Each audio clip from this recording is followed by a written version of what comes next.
Hey hello everyone, welcome back to my channel. Guys, आज मैं आपके साथ शेयर करने वाली हूँ Yoonmin one shot FF my heartless mafia husband, जिसमें टॉप जिमिन है। तो चलिए स्टोरी को स्टार्ट करते हैं। योंगी जो जल्दी जल्दी किचन में ब्रेकफास्ट रेडी कर रहा था। वो अपने हस्बैंड का फेवरेट ब्रेकफास्ट मेक कर रहा था।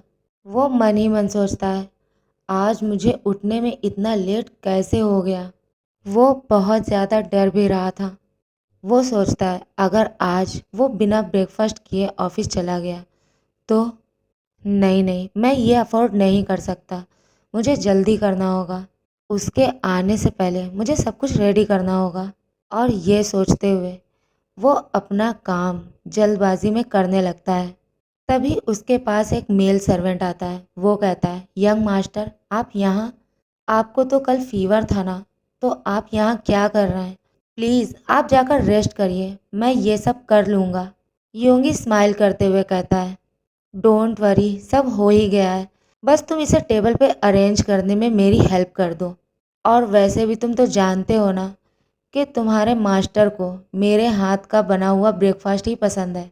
तो तुम बस इसे टेबल पर ले जाकर रखो, मैं बस अभी आता हूँ। और ये कहकर योंगी अपने हैंड वॉश करने लगता है। योंगी हैंड वॉश करके डाइनिंग टेबल पर आकर चेक करता है सर्वेंट ने सब कुछ ठीक से अरेंज किया है या नहीं। तभी वो देखता है अपने हस्बैंड को, जो कि अपने ऑफिस के लिए रेडी होकर सीढ़ियों से नीचे आ रहा है। वो योंगी की तरफ अपनी कोल्ड आइज से देख रहा था। योंगी उसे अपनी तरफ ऐसे देखते हुए डर जाता है। वो उस पर से अपनी नज़र हटाकर दूसरी तरफ देखने लगता है। योंगी का हस्बैंड पार्क जिमिन, जो कि एक कोल्ड, रूड और हार्टलेस पर्सन है, वो योंगी की तरफ बिना देखे डाइनिंग टेबल पर आकर बैठ जाता है और योंगी जल्दबाजी में उसे नाश्ता देने लगता है। जिमिन अपना ब्रेकफास्ट फिनिश करके वहाँ से जाने ही वाला था। तभी योंगी उसे रोकते हुए कहता है, मैं तुमसे कुछ बात करना चाहता हूँ। जिमिन कहता है। जिमिन बिना उसकी तरफ देखे उससे कहता है, क्या हुआ है, जल्दी बोलो, मेरे पास तुम्हारी बकवास सुनने के लिए टाइम नहीं है। योंगी कहता है, मैं मैं आज ये सोच रहा था कि जिमिन अपनी कोल्ड टोन में कहता है, मैंने तुमसे कहा ना कि मुझे तुम्हारी बकवास सुनने का कोई शौक़ नहीं है और ना ही इतना टाइम कि मैं तुम्हारी बकवास सुन सकूं। तो जो भी बोलना है जल्दी बोलो। योंगी जिमिन की आवाज़ सुन के डर जाता है और अपनी शेकिंग वॉइस में कहता है, वो मैं ये सोच रहा था कि आज मैं अपने मॉम डैड के घर जा सकता हूँ? एक्चुअली मैं उन्हें बहुत ज़्यादा मिस कर रहा हूँ, इसलिए। जिमिन योंगी की तरफ मुड़ता है और उसे अपनी कोल्ड आइज से देखने लगता है। योंगी जब फील करता है जिमिन उसकी तरफ अपनी कोल्ड आइज से देख रहा है, योंगी घबराहट में बोलने लगता है, अगर अगर तुम नहीं चाहते हो तो मैं कहीं नहीं जाऊंगा। मुझे मुझे कहीं नहीं जाना, मैं यहीं रहूंगा। जिमिन चुपचाप चल के उसके पास आ जाता है और अपना एक हाथ उसके उसके चिक्स पर रखते हुए उसे प्यार से सहलाते हुए कहता है, तुम इतना डरते क्यों हो? क्या मैंने तुम्हें मना किया है कहीं भी जाने से? और ये कहते हुए वो अपने हाथ को स्लाइड करते हुए उसकी गर्दन के पास लाकर उसकी गर्दन को टाइटली होल्ड करके उसे दबाने लगता है और कहता है, मैं तो तुम्हें कहीं भी जाने के लिए कभी नहीं रोकता और तुम। योंगी अपने दोनों हाथों से जिमिन के हाथ को पकड़ के अपने गर्दन से हटाने लगता है, बट वो ऐसा नहीं कर पाता। योंगी की आइज़ जो बड़ी होने लगती है। योंगी कहता है, आई एम सॉरी, मैं अब कहीं आ। जिमिन उसे पीछे की तरफ धक्का देते हुए कहता है, मैं जानता हूँ, अच्छे से जानता हूँ कि तुम अपने घर अपने मॉम डैड से मिलने के लिए नहीं, कुछ और करने के लिए जाना चाहते हो। एंड यू नो व्हाट, मैं तुम्हें वो कभी नहीं करने दूंगा। योंगी जो जिमिन के धक्का देने पर खुद को ना संभाल पाते हुए फ्लोर पर गिर जाता है। वो फ्लोर से उठते हुए अपनी गर्दन को अपने दोनों हाथों से सहलाते हुए खांसते हुए जिमिन को आंसर करता है, मैं सिर्फ अपने मॉम डैड से मिलने के लिए जाना चाहता था। अगर तुम नहीं चाहते हो तो मैं कहीं नहीं जाऊंगा, बट प्लीज़ तुम मुझ पर ऐसे। जिमिन स्लोली चलकर उसके पास आता है और उसे ज़ोर का एक स्लैप करते हुए कहता है, तुम तुम्हारी इतनी हिम्मत कि तुम मुझे जवाब देते हो, मुझसे इस टोन में बात करते हो। आज मैं तुम्हें अच्छे से बताऊंगा आज मैं तुम्हें अच्छे से बताऊंगा कि पार्क जिमिन से इस टोन में बात करने वाले का हाल क्या होता है। जिमिन योंगी के हेयर्स को ग्रैब करके उसे फ्लोर से उठाते हुए उसे खींचते हुए अपने रूम की तरफ जाने लगता है। योंगी रोते हुए कहता है, जिमिन प्लीज़ लीव मी, तुम मुझे इस तरह से टॉर्चर नहीं कर सकते। आखिर मैंने तुम्हारा क्या बिगाड़ा, तुम मुझसे किस बात का बदला ले रहे हो। जिमिन कहता है, ओह, तो तुम्हें नहीं पता कि मैं तुमसे किस बात का बदला ले रहा हूँ। तो चलो ठीक है, आज मैं तुम्हें सब कुछ बताऊंगा। जिमिन योंगी को खींचते हुए बेडरूम में लाकर उसे बेड पर हार्डली पुश कर देता है। अचानक से जिमिन के धक्का देने पर योंगी जो बेड पर जाकर गिर जाता है और उसे अपने टमी पर बहुत तेज़ दर्द होने लगता है। वो अपने टमी को पकड़कर रोने लगता है। तभी जिमिन जो अपने पैंट से अपने बेल्ट को निकालते हुए योंगी से कहता है, तुम मेरे सामने ये नाटक नहीं कर सकते हो। मुझ पर तुम्हारे इस ड्रामे का कोई असर नहीं होगा। मैं तुम्हें अच्छे से जानता हूँ। और ये कह के जिमिन योंगी को अपनी बेल्ट से मारना शुरू कर देता है। यो, योंगी रोते हुए कहता है, तुम मुझे इस तरह से क्यों मार रहे हो, मुझे क्यों पनिश कर रहे हो, मैंने तुम्हारा क्या बिगाड़ा है। जिमिन हंसते हुए कहता है, डोंट वरी बेबी, आज मैं तुम्हें सब कुछ क्लियर करके बताऊंगा मैं तुम्हारे साथ ये सब क्यों कर रहा हूँ। और फिर तुम मुझे बताना कि मैंने तुम्हारे साथ जो भी किया क्या वो गलत था। और ये कह के वो उसे और भी ज़्यादा पनिश करने लगता है। योंगी जो दर्द से चीख रहा था, चिल्ला रहा था, पर उसकी चीखने का चिल्लाने का जिमिन पर कोई असर नहीं होता है। जिमिन जो फिर भी रुकने का नाम नहीं ले रहा था। योंगी के अंदर अब इतनी ताकत नहीं बची थी कि वो खुद को बचा सके या फिर जिमिन को उसे मारने से रोक सके। वो बस हाफ ओपन आइज से जिमिन की तरफ देख रहा था। जिमिन जो अब उसे पीटते हुए थक चुका था। पिछले आधे घंटे से जिमिन योंगी को बेल्ट से पीटे जा रहा था। अब जिमिन रुक जाता है और थक कर काउच पर बैठ जाता है और एक साइको स्माइल के साथ योंगी की तरफ देखकर कहता है, तुम जानना चाहते थे ना कि मैं तुम्हारे साथ ये सब क्यों कर रहा हूँ, मैं तुम्हें इस तरह से क्यों ट्रीट कर रहा हूँ, है ना। मुझे तुम्हारे और तुम्हारे बॉयफ्रेंड के बारे में सब कुछ पता चल चुका है। मैं जान चुका हूँ कि तुम किस तरह के इंसान हो, किस तरह तुम क्लब में जाके नाइट स्टैंड करते हो, किस तरह से होटलों में जाके तुम अपने बॉयफ्रेंड के साथ वो सब करते थे। तुम्हारे क्लब में जाना, तुम्हारा एवरीडे एक नए इंसान के साथ नाइट स्टैंड करना, मुझे सब कुछ पता चल चुका है। और तुम क्या समझते हो, मैं तुम्हारे इस इनोसेंट फेस को देखकर तुम्हारे प्यार में पड़ जाऊंगा। हाँ, एक्चुअली मुझे लगता है तुम्हारा बॉयफ्रेंड जिसने थोड़े से पैसों के लिए तुम्हारे बारे में मुझे सब कुछ बता दिया, वो काई ही है ना, जिसके साथ जाकर तुम मुँह काला करते थे। तुम्हारे पेरेंट्स, मैं उन्हें भी नहीं छोड़ूंगा।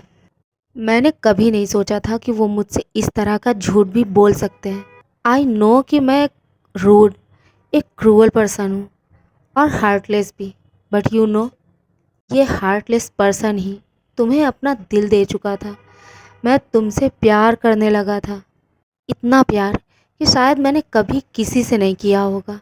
और मैं कभी ये सपने में भी नहीं सोच सकता था कि एक 17 इयर्स लड़का जो ये दिखाता हो कि उसे स्टडी का बहुत ज़्यादा शौक़ है, वो अपनी स्टडी कंप्लीट करना चाहता है, वो कुछ बनना चाहता है अपनी लाइफ में, वो ऐसा कर सकता है।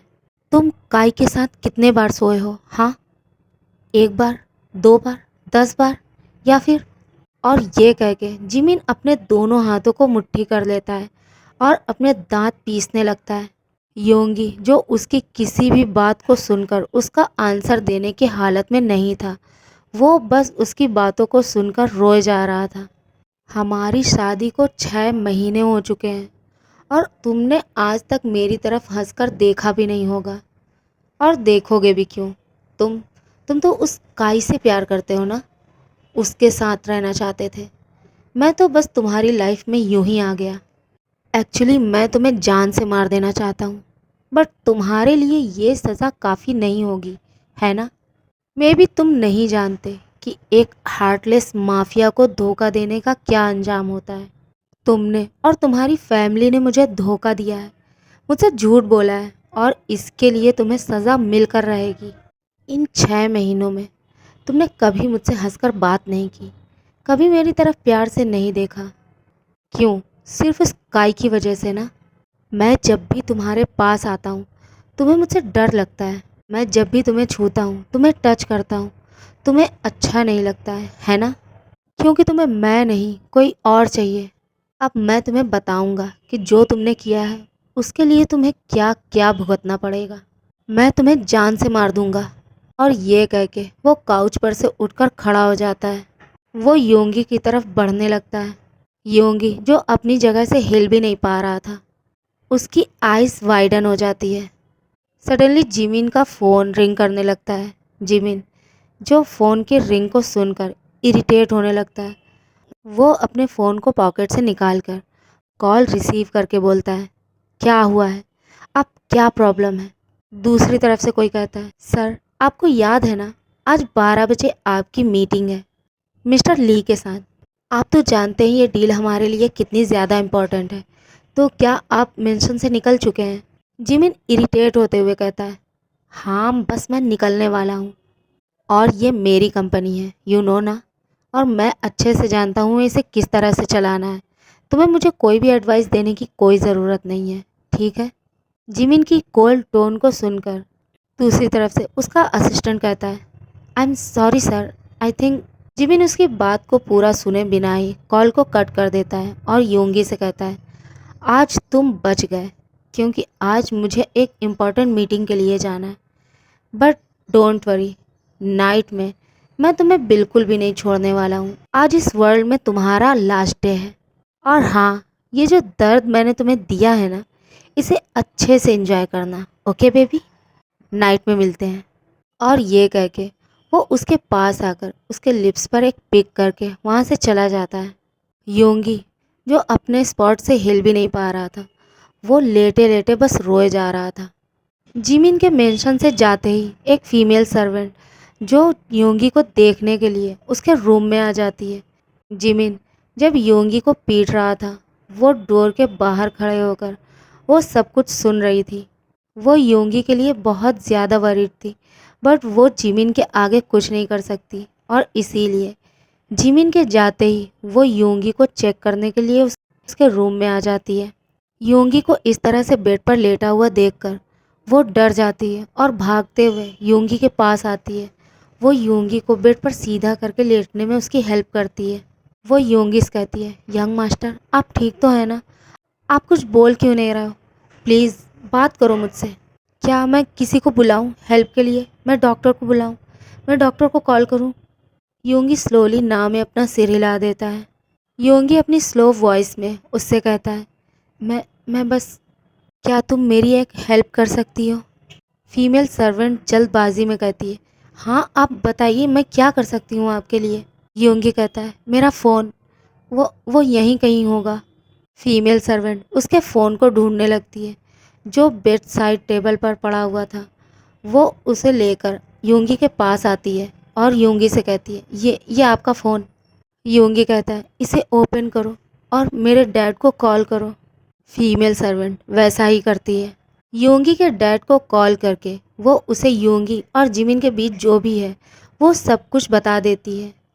योंगी के डैड जो ये सब सुनकर बहुत ज़्यादा गुस्से में आ जाता है, और वो अपनी वाइफ को लेकर जिमिन के मेंशन पहुंच जाता है। योंगी के मॉम डैड उसके रूम में जाकर योंगी को इस हाल में देखकर बहुत ज़्यादा दुखी हो जाते हैं और वरीड भी। वो जितना जल्दी हो सके योंगी को लेकर उस मेंशन से निकल जाते हैं। योंगी के पेरेंट्स सीधा उसे हॉस्पिटल लेकर आते हैं। हॉस्पिटल में योंगी की हालत को देखकर डॉक्टर उसे इमरजेंसी में लेकर जाता है। डॉक्टर जो योंगी को एग्जामिन कर रहे थे और उसके पेरेंट्स जो कि बाहर खड़े होकर डॉक्टर का वेट कर रहे थे। 1 घंटे के बाद डॉक्टर जो इमरजेंसी रूम से बाहर आता है, योंगी के पेरेंट्स उसके पास जाकर उससे कहते हैं, डॉक्टर कैसा है मेरा बेटा? अब वो ठीक तो है ना? उसे उसे ज़्यादा चोट तो नहीं आई ना? डॉक्टर कहता है अभी कुछ नहीं कहा जा सकता, अभी बस आप प्रे करिए कि वो ठीक हो जाए। 2 दिन के बाद योंगी जब अपने सेंस में आता है, वो अपनी आईज स्लोली ओपन करता है। वो खुद को हॉस्पिटल में देखकर और अपने मॉम डैड को अपने सामने देखकर रोने लगता है। योंगी की मॉम जो उसके पास ही बैठी हुई थी, वो उसका हाथ पकड़कर उससे कहती है, बेबी प्लीज़ डोंट क्राई, तुम क्यों रो रहे हो, हम हैं ना तुम्हारे पास, अब तुम्हें रोने की या डरने की कोई ज़रूरत नहीं है। योंगी कहता है, मॉम डैड मैं अब उस इंसान के साथ नहीं रहना चाहता, मुझे आप अपने साथ अपने घर लेकर चलो, मैं वहाँ नहीं जाऊँगा। योंगी के पेरेंट्स उससे कहते हैं, डोंट वरी माई सन, तुम्हें अब वहाँ कोई जाने के लिए नहीं बोलेगा, अब तुम हमारे साथ अपने घर जा रहे हो, और हाँ, मैं बहुत जल्द उसे डिवोर्स पेपर भेज दूँगा, so don't worry okay and don't cry. Yoongi के डैड जो कॉल पर किसी से बात करने के लिए उसके रूम से बाहर निकल जाते हैं। योंगी की मॉम जो उसके क्लोथ्स लेने के लिए अपने मेंशन गई हुई थी। योंगी रूम में अकेला था, वो बेड पर लेटा हुआ था। वो अपनी आइज़ क्लोज करके जिमिन और अपने बारे में सोच रहा था। जिमिन ने उसे जो कुछ भी कहा, वो सब कुछ सोचकर उसे बहुत ज़्यादा रोना आ रहा था। तभी सडनली कोई डोर ओपन करता है। योंगी जो चौंक कर डोर की तरफ देखता है। एंड हाँ गाइस, आई नो कि मैंने स्टोरी शेयर करने में बहुत ज़्यादा वक्त ले लिया है। मेरे कुछ पर्सनल प्रॉब्लम की वजह से मैं स्टोरी अपलोड नहीं कर पाई। आई एम सॉरी गाइस, मैंने आप लोगों को स्टोरी के लिए बहुत ज़्यादा वेट करवाया है ना? जिसके लिए मैं बहुत ज़्यादा सॉरी हूँ। मैं अपनी पेंडिंग स्टोरी भी बहुत जल्द कंप्लीट करूँगी और आप लोगों के साथ न्यू स्टोरी भी शेयर करूँगी। और जिन लोगों ने मुझसे स्टोरी के लिए रिक्वेस्ट की है, मैं उन लोगों के लिए वो स्टोरी भी ज़रूर शेयर करूँगी। ओके? और अब मैं आप लोगों का ज़्यादा टाइम वेस्ट नहीं करना चाहती, बट हाँ, अब मैं एवरी डे स्टोरी अपलोड करूँगी एंड मैं अपना बेस्ट देने की पूरी कोशिश करूँगी। मैं ट्राई करूँगी कि मैं एवरी डे ही आप लोगों के साथ स्टोरी को शेयर कर सकूँ। एंड हाँ गाइस, आप लोग प्लीज़ पहले की तरह ही मुझे सपोर्ट करना और प्यार करना। आप लोगों के प्यार और सपोर्ट की मुझे बहुत ज़रूरत है। और अगर आपको मेरी स्टोरी पसंद आती है तो प्लीज़ इसे लाइक करें, शेयर करें और मेरे चैनल को सब्सक्राइब करें। प्लीज़ यार मुझे सपोर्ट करो। Thank you, love you, bye bye.